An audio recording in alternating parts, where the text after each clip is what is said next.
আসসালামু আলাইকুম বন্ধুরা কেমন আছেন সবাই? আশা করি সকলেই ভালো আছেন। তো বন্ধুরা, আপনাদের জন্য আবার নতুন একটা টিপস নিয়ে আসলাম যে গুগলে যে 6টি জিনিস আপনারা ভুলেও সার্চ করবেন না। যদি ভুলেও সার্চ করে থাকেন বা গুগলের কাছে জানতে চান, তাহলে আপনার ফোনের সব ডাটা বা তথ্য চলে যেতে পারে হ্যাকারদের কাছে। তো বন্ধুরা, এখন আমার কথা হলো যে বর্তমানে ইন্টারনেট দুনিয়া আমাদের অনেক কাজ সহজ হয়ে গেছে। আমরা কোনো বিষয়ে জানতে চাইলে গুগলে আশ্রয় নেই বা সার্চ করে থাকি, কিন্তু না জেনে গুগলে সার্চ করতে গেলে অনেক সময় ক্ষতির কারণ হতে পারে। সুরক্ষার খাতিরে গুগলে একাধিক জিনিস সার্চ না করাই শ্রেয়। মনে রাখবেন বন্ধুরা, গুগল কিন্তু নিজে কোনো কন্টেন্ট লেখে না, কিন্তু কিওয়ার্ডের মাধ্যমে গুগলে সার্চ করলে উঠে আসে বিভিন্ন ওয়েবসাইটের কন্টেন্ট। গুগলে দেখা সব তথ্য যে সঠিক ও নির্ভুল হবে, এটা মনে করার কোনো কারণই নেই আমাদের। গুগলে অনুসন্ধান বাক্সে কয়েকটি বিষয় খোঁজা একেবারেই বন্ধ করা উচিত আমাদের। তো বন্ধুরা, সেই কয়েকটা বিষয় নিয়ে আমি আপনাদের সাথে আলোচনা করব।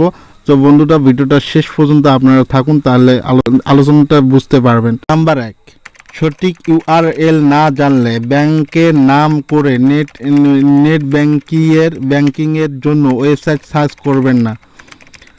আপনি যে ব্যাংকের লেনদেন করেন তাদের অনলাইন ঠিকানা জেনে রাখা উচিত। ব্যাংকের ওয়েবসাইটের আদলে ফিশিং সাইটও রয়েছে অনেক, তাই জানা না থাকলে ভুল করেও এই সাইটে ঢুকে আপনার গোপন তথ্য অ্যাকাউন্টে আইডি পাসওয়ার্ড নথিভুক্ত করলেই বিপদ নিশ্চিত আপনার। নাম্বার 2, জালিয়াত চক্রের সবচেয়ে বড় লক্ষণ থাকে সরকারি ওয়েবসাইটে। লাইসেন্সের আবেদন হোক বা অনলাইনে সরকারি ডেথ সার্টিফিকেট বা পৌরসভার কোনো ওয়েবসাইটে খুঁজতেও গুগলে সার্চ করবেন না। গুগল সার্চে পাওয়া অনেক ওয়েবসাইট যথাযথ মনে হলো তা আদপে প্রতারণার ডেরা হতে পারে। নাম্বার 3, গুগলে কখনো কোনো সংস্থার কাস্টমার কেয়ার নম্বর সার্চ করা উচিত না আমাদের। একাধিক ক্ষেত্রে ভুল নাম্বার থাকে। বহু ক্ষেত্রে এসব নম্বরে ফোন করলে আপনার মারাত্মক বিপদ হতে পারে।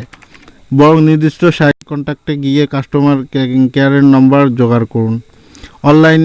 অনলাইনে বিভিন্ন ভুয়া নাম্বার থাকে, যেসব নম্বরে ফোন করে অনেকেই প্রতারিত হয়েছেন।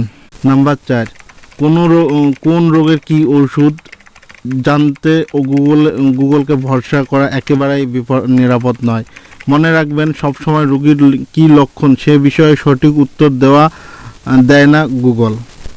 বিশেষ করে করোনা নিয়ে ওষুধের কোনো নাম সার্চ যথাযথ নয়। নাম্বার 5, বিনিয়োগ করলেই খুব শীঘ্রই বড়লোক হয়ে যাবেন আপনি, এরকম পার্সোনাল ফাইন্যান্স ও স্টক মার্কেটের কথা গুগলের কাছে ভুলেও জানতে চাইবেন না। নাম্বার 6, আপনার গুরুত্বপূর্ণ তথ্য হাতিয়ে নিতে পারে জালিয়াতরা। অফুরন্ত সুবিধার সঙ্গে অ্যান্টিভাইরাসের বিজ্ঞাপন দেখে সেটি ডাউনলোড করা নিরাপদ নয়। অধিকাংশ ক্ষেত্রে আপনার অজান্তে ডিভাইসে ঢুকে পড়ে বিপজ্জনক ভাইরাস। তো বন্ধুরা, আমরা যদি এই 6টা জিনিস যদি আমরা গুগলের কাছে জানতে চাই বা গুগলের কাছে সার্চ করি, তাহলে কিন্তু ভুলভাল তথ্য আসবে এবং আপনি পড়তে পারেন মহা বড় বিপদে। তো এই 6টি জিনিস সার্চ করা থেকে গুগলের কাছ থেকে আমরা দূরে থাকব। তো বন্ধুরা, ভুল করেও আমরা এই 6টি জিনিস কখনোই আমরা সার্চ করব না বা গুগলের কাছে আমরা জানতে চাইবো না। যদি জানতে চাই, তাহলে আপনারা খুব মহা বিপদের মধ্যে পড়ে যাবেন। তো বন্ধুরা, এই ছিল আজকের ভিডিও। চ্যানেলটি সাবস্ক্রাইব করে পরবর্তী ভিডিও পাওয়ার জন্য বেল আইকনটি চাপ দিয়ে রাখুন এবং লাইক কমেন্ট করে পাশেই থাকুন। ধন্যবাদ সকলকে।